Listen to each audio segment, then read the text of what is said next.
Hello guys, in this video I'm going to show you how to add or create a button in Figma.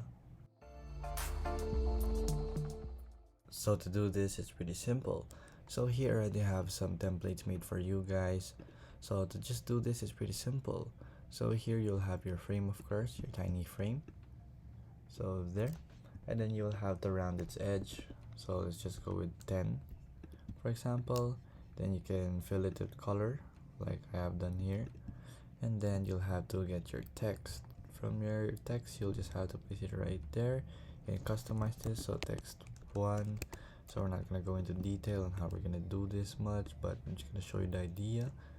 So from there, your text 1, and now you can actually go ahead and make it into your own.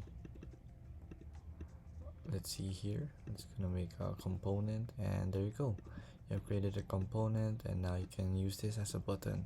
So as you can see here, I have multiple buttons already pre-made. So there you go guys. So if this video was helpful, please hit the like button and don't forget to subscribe.